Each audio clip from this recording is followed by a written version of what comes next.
I'm Jayson Waller here with Jayson Waller Unleashed. That's right. I have got a live Instagram going while I'm recording the podcast for next week, Unleashed. This episode, we are going to talk about family. We're going to talk about faith. We're going to talk about morals. We're going to talk about staying between the buoys and staying focused on what's important to you. That's right, because too many times we get stuck in the abyss. We get stuck in the mud. We get stuck in the swamp. We allow outside influence to change our mindset on how we're going to handle ourselves, how we're going to carry out the day, how we're going to finish the day, how we're going to interact with people that we care about, we love, and people that we don't like. All that matters. Everything's about reaction, not action. That's correct. It's about how you react to things, not how you act on things. And people try to pay attention too much to the action. It's how you react. Life is throwing you all kinds of shit. Softballs, bullets, baseballs, footballs, spikes, darts. You got to deal with it all. It's just coming. You've got to be able to dodge and be like the Matrix. You got to be able to handle your situation correctly and stay focused on what's important.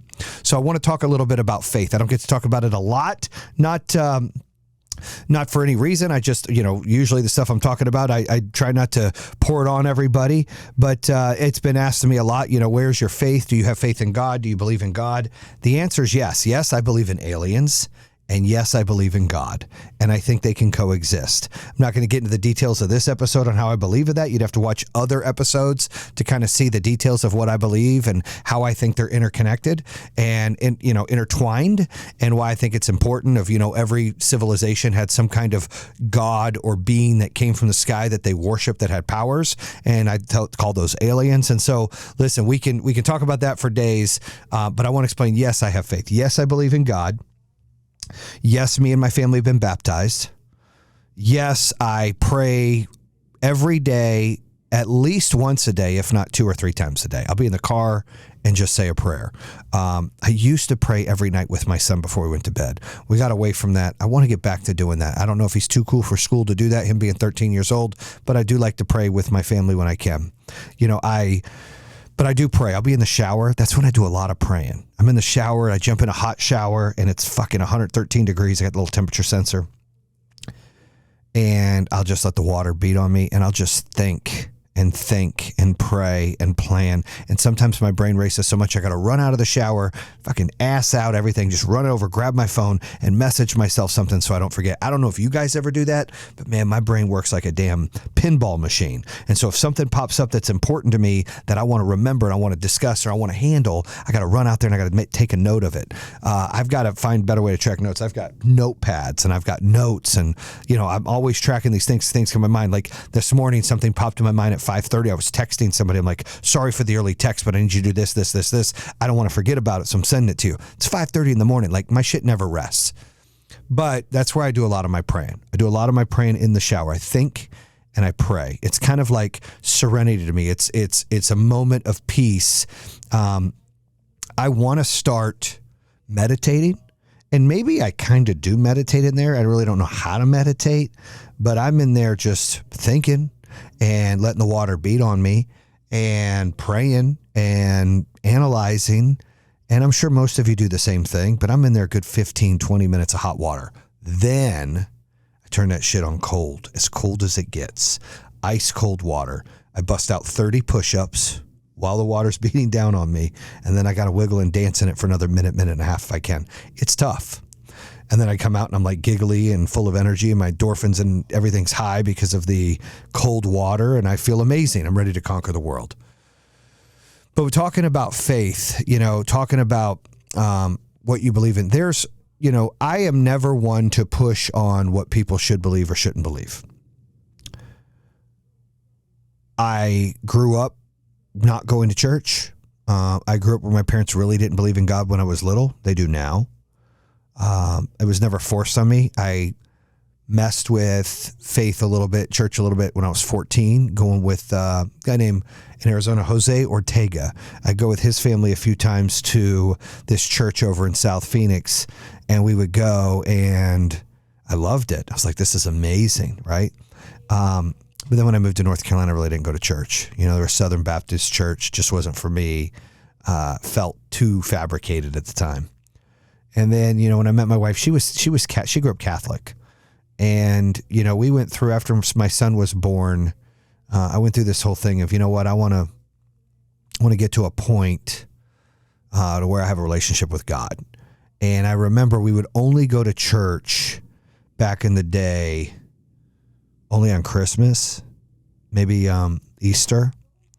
And, we were that family, right? We work all the time. Weekends were this. Sunday was football or the Renaissance Festival over towards Concord. And we didn't really go to church. But on holidays, at Christmas Eve, we'd always go to church in Cornelius, Grace Covenant. And we would do the candlelight ceremony. And I would see these dads, these husbands that had something I didn't. And I never get jealous. I'm not a jealous human being. I don't hate. I don't get a dirty envy. I get a good envy of like, wow, I envy what they've got. They've got a good thing. And I wanted that. I wanted to have control of my family spiritually. I felt like I didn't. This was back in 2011. And so I told my wife, I was like, look, we got to find a church. Like, I want to start going a lot more. And we went to all the churches. We went to the Mormon church. We went to the Catholic church. We went to the Baptist church. We went to the Presbyterian church. I mean, we had Mormons come to our house. Like, we did it all. I actually dug the Mormon church. Everything was great for me, except when they started to explain this other book. And then they kind of lost me. Nothing against it, because I love the way Mormons are structured. I love how they love family. I love how they love business. I love how, they follow rules. I mean, no offense to the Catholics, but I feel like they do stuff so they can just go repent. It's not a big deal. Like, to me, that's not cool. You can't be like, I'm going to go fuck up and I'll just ask for forgiveness Sunday. I feel like, and yes, I'm stereotyping, most Catholics are that way, unfortunately. Not all, but most. I feel like Mormons aren't. They're very structured and really good, right? And I've always envied that about them. Like, man, I love them. Like, I like it, right? But it threw me off a little bit. Not a lot. The book threw me off a little bit. It was just hard to be like, okay, I don't know about that. So we were going back and forth. And I wanted to maybe start there, going back and forth. And then I kind of liked the Catholic Church too. Like, it was structured. We were going to the non-denominational church for a while, and we decided, we like that. So we started going to church. We decided to get baptized as a family. Me and my wife renewed our vows in 2011. So it was our 10-year anniversary. Gave her a real wedding at a church. But we baptized our whole family the night before. And so I thought that was important because, my whole family could do it and we could do it together, and it could be something that we could cherish for the rest of our lives. And so we could do that under God. It was a great experience. We're crying, the kids, it was just amazing. Right. And, that led us to start going to that church. Pastor Farrell was there. I don't think he's there anymore, but we went to like almost every Sunday for a couple of years. And then we moved to Michigan. We kind of quit going to church, right? Churches up there were just too liberal for me. Nothing against liberals out there, but this was different. And, so we didn't go to church up there. We had season tickets to Lions. We go to the football games all the time. And then Stephen Furtick from Elevation, when he first got started, a couple of the guys that were part of the founding members with him knew me and Liz and, did some work for us before and asked for foundation money. So we were one of the few, the people out there that gave the initial money to help open that church up. Elevation, which has exploded. And that's probably who I like listening to the most, is Stephen Furtick from Elevation. He is a boss as a speaker, as a pastor up there. He breaks it down for you and keeps you engaged. It gives you, it's like, listen, Eric Thomas is my favorite, speaker on stage, and his episode with me, the podcast is coming out here soon. But and he's been on the show multiple times. That's like my dude. Like, my hero is Eric Thomas. Like, love him. The hip hop preacher. But Stephen Furtick's like him, but about church. And so that's the only one to keep my attention. So I love listening to him when I get a chance. I don't listen enough. Like, we all have faith, and then we kind of we push it to the side. And I'm going to challenge myself here in the next several weeks to really bring that back into the house. Bring it back into the family, pray more, be more about things that, that we need to be grateful for, and blessings. And I wouldn't say we've fallen off, but we're not where we used to be. and we could always give more and do better. So I think that that's important. And so that's what we're going to focus on. So, my faith is really, I'd say I'm non-denominational. I pray to God. I still believe in aliens. That's not going to change.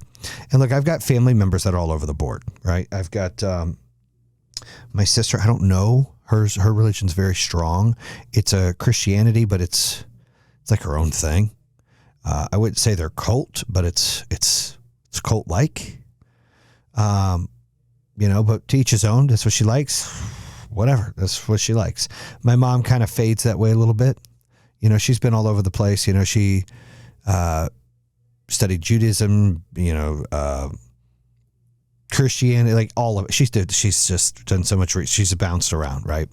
But now she's very, very happy. So I'm happy for her, I believe each person's relationship with God is their own and shouldn't be judged or dictated by other people outside influence, right? I don't think there's any specific rules. I think your relationship with God is your own. It's your own to decide how you do that. That's my opinion.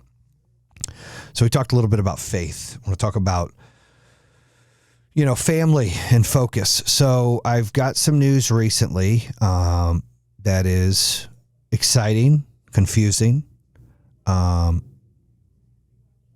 little bit douchey, but also exciting.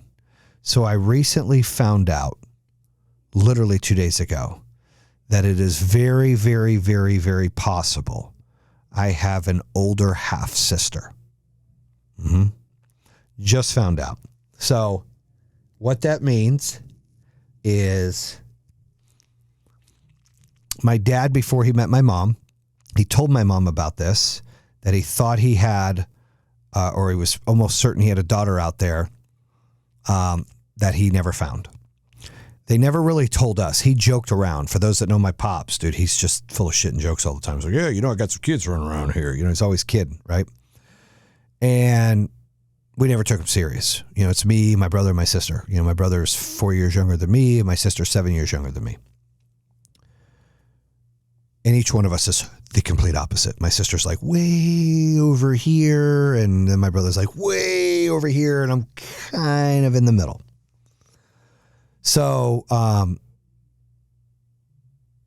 this lady, she reaches out through Facebook to Hannah, my oldest. I guess she's been looking for a while. And her mom passed a few years ago and said, you can find your dad now. And I guess the understanding is that she was born like 50 years ago, and my dad had a very short-term relationship with this girl when he was 14. And at that time, that family, when she got pregnant, moved her out of state and told him that it would be handled and that he would never see her again, whatever. And so he's looked for her a handful of times over the years, is my understanding. He just really hasn't spoken about it. But him and my mom would looked at places in Michigan. And then kind of gave up, I guess, right? Just kind of like, okay. And so she was reaching out. She found these pictures, and they were pictures of him in middle school and high school. And she's asking questions to my oldest daughter, like, is this your grandpa? My mom's name is this. And did you, I think he might be my dad. And my daughter's like, no way. Like, really? Like, she's like, what's your mom's name, et cetera. So she calls my dad and is like, do you know so-and-so? And he's like, why? And she, well, do you know so-and-so? Why? And she's like, well, she's saying, she's like, Sherry, that's my mom's name. She's like, they found her, whatever. And so they're all like, what? They called me a couple days ago. Hannah and Liz called me. And they send me a picture of the messages between my very possible older sister and I say that because, we do a DNA test, but more than likely it's like, it's like 90% she is. And them and her asking about, my dad which would be her dad. And, I'm like, Hannah, this is bullshit. Like, why are you guys bullshitting me? I'm working. I don't have time to do this. Why would you do this? And her and my wife are laughing. They're carrying on. They're like, no, this is real. Like, we called your dad. We called Papa. I'm like, it's not real. It's like a Facebook scam. Like, quit bullshitting me. I got shit to do. I have to work. I don't have time to mess around with this stuff, right? And so I then, ignored it and didn't think it was really real. So I get home that night and I kind of forget about it. And then my wife brings it up to talk to London about it. And then I'm like, oh yeah, this is that. And so we call my dad and my dad's like, no, it's real. And then they kind of go into the story. And it's just crazy, right? It's just, it's different. It's like I said, I feel bad for her because she hasn't got to know the family, right? And like I said, we got to get DNA test stuff done, but more than likely, almost positively, we're related. So it's cool. It's exciting. It's weird. It's douchey all at the same time, right? It's all a mixture. But you got to feel bad for her because she didn't do anything wrong. Like a lot of people say, a lot of people that we're close to and some family members are like, I would never let anybody come in that, was my half sister and half brother I didn't know about. Like they say that, but this person didn't do anything to neglect or shun themselves from your family. They, in fact, were neglected and not told. Right? So they're entitled to be a part, like to meet and be entitled. Like they didn't do anything. They didn't ask for that situation. It's different if somebody's like, you're my kid or you're my sister and I want nothing to do with you. And then years later, now they want to appear. It's like, no, you didn't want nothing to do with us. That's different. You don't ever know. You don't get the ability or chance to either make a great relationship or ruin the relationship. You don't even get the opportunity. Right? You kind of get a free pass. My opinion. And so my mom and dad are really excited. I'm on the fence excited. I mean, I'm happy for her and I'm happy for my dad, right? Because I'm sure my dad's had a void there. He was wondering and looking for years. I've got to adapt to it. I'm still processing it. I am not angry or bothered by it. I've just got to be like, it's just awkward. That's the best word. It's just a little awkward. But my wife said something really great, which I thought was awesome, is she told her no matter what you do, you need to come spend time with Bill as much as you can because that's your dad. You can't worry about what Jayson or Jeremy or Jesse think. You've been neglected for 50 years to not meet him. You should come and suck up all the energy you can with him and nobody should be mad about it. And that's very, very true. That's speaking from a selfless person that understands that. So she sees the better in people, which is important because I think that's the situation that, my alleged older sister is it the situation? She's like, I don't want to impose and I don't want to feel bad. I'm taking time. And we're like, no, you're not taking time. And my wife tells me, no, you're not taking time. You're spending time with your dad, which you should do. So that's kind of unique. And we'll see how that goes. Now, we're obviously from different worlds, right? But I said this earlier, my brother's from one world, my little sister's from another world. And now it seems like if my older sister indeed is my older sister, which we believe that is the case, she's from another world. So it's pretty crazy and archaic on how our family dynamic is in this whole situation. Wild, I would say, very wild. So exciting to see what happens with that. I keep looking at the time just because I got another call I got to do in a few minutes. So I want to make sure I hit this buzzer on time, putting this podcast together. So we talked about faith and we talked about family. And like I said, it's crazy. I was just in there talking to my brother-in-law and he also found out he had a half sister that he didn't know about, right? It just popped in. So, all these things happen, it's just kind of weird, when things like this happen. My mom's really sensitive to this situation because she didn't find her real dad till she was 30. And then she had 7 brothers and sisters, half brothers and sisters that she didn't know about. So she's really involved in this kind of this is personal to her. She's been through this before. So stay tuned for that. We'll get more information on that and see how that goes. It's going to be interesting. We talked about family. We talked about faith. We're going to talk about focus. So one thing I've been really trying to do, and I'm working my ass off doing it, is focusing. Focusing on the things that I can accomplish, the tasks that I need to get done, that I can actually see to the end. There are things that you can't get done, that you have to start. And I've been doing a better job prioritizing on what I can start and finish fast, because then I'm making what I call progress in the business. And so there are big projects in life and in business that aren't going to take an hour or a day or a week. And I have to be able to prioritize those where I still show them some TLC and put some energy behind it. But I've got to get these quick tasks done. It's important that I get and accomplish certain things. It reminds me of what we tell our daughter, you need to clean your house, you need to make your bed, you need to do your laundry. You feel a sense of accomplishment, and it starts to give you wins to continue to do things in life. It's similar when you're running a business or you're building a company or you're doing whatever it is you're doing. You have to get some of these smaller things done in order to build up the momentum to stay focused on what's important, because it's very easy to lose focus. I mean, I do it sometimes. I get frustrated. I get tired. I get worn out. I mean, even this morning, I'm like, dude, I don't want to get up. I'm fucking tired. I'm exhausted. Oh, can I just go to bed and take a break and somebody else do it today? I know you guys can relate to that. We all run through days like that, right? But you got to put your all right, attaboy, attagirl, kick your own ass, and you got to go. You got to go, because you don't get a do-over. And every moment you waste, motherfucker, you won't get it back. Every hour you waste, it ain't coming back. So you got to put in the fucking work.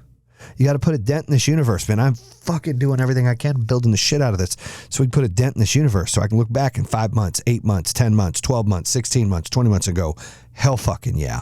All that work and sweat and tears and fight and argue and toughness and anxiety and stress and fucking failure that just kept hitting to get to the success was worth it.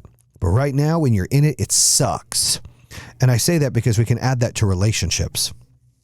Some of you might have been in a long-term or a short-term relationship where you feel like, and I talked about this in the last podcast that comes out tomorrow, you guys feel like you need certain things in your life, and you've got to change your mindset to want things in life, not need things, because when you want, you can be very picky on your decision.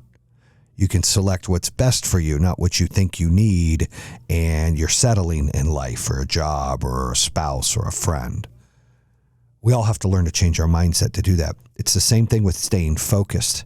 When you're not focused and you allow the tiredness, the anger, the depression, the anxiety, the storms to weigh down on you where you can't advance to do what you need to do, and it slows you down, the day defeated you. The hour defeated you. So you got to worry about trying to conquer the hour and win the fucking day. Right? Conquer the hour, win the fucking day. How do you do that? Focus on what's at hand. Conquer that shit. You got to conquer that hour. I lost this hour, Jayson. That's fine. Conquer the next hour. And you just keep conquering. And then you fucking focus on, did I win the day or did I lose the day? And if I won the day, what happens next? Okay, well, now I got to focus on winning tomorrow, because this shit doesn't end. There's no break. Now, what I'm doing a little different than what I used to do is I'm smelling the roses and trying to enjoy the journey rather than trying to just get to the destination. I'm trying to enjoy and savor the journey. I'm enjoying my moments of walking in with different executives in different areas of the business and learning and teaching and coaching and involving, right? Not just run, go, go, go, go. You know, when you first open a business, you're involved in it more. And then when you get a little bigger, you kind of just you're like, all right, you got people to do that. Let me focus on this. Well, I'm kind of in the middle right now. I'm trying to get things done fast, but I'm also savoring those moments and developing the people around me to be better. And that's key. You want to build a strong business or strong foundation or strong nucleus of people you work with, or even a family. You've got to continue to develop people and level them up. So I have fun doing that.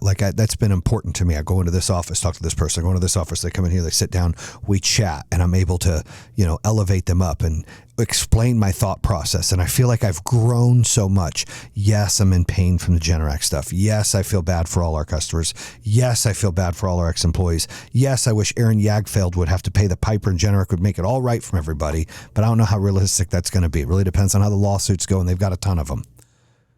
But I can't fix that. I can't change that.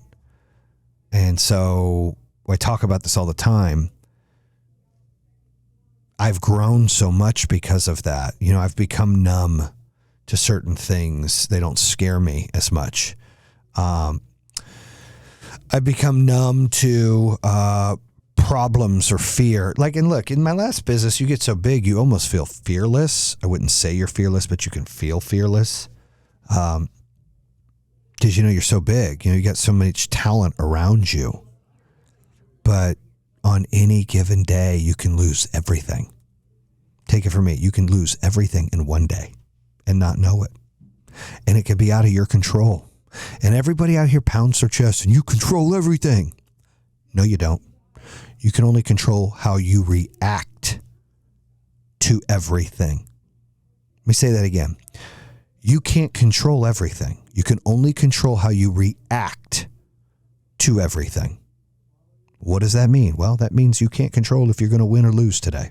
You can't control if you're going to fall in love or not fall in love. You can't control if your spouse is going to be good or not be. If your partners are going to be truthful or not going to be truthful. If your business is going to survive, it's not going to survive. If you can't control losing somebody. You can't control hurting. Like, there's obviously decisions you can make, but you can't control things like you think you can. You can only control what you can control, which is your action or reaction to something.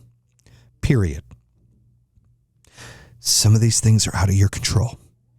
And the sooner you realize that the things that you can control and you focus on those, the faster things go in life and the better you're able to handle things. But you have to let go of those that you can't control. You can't control the weather. You can't control certain things in your business. You can't control certain things with your health. Things are going to happen.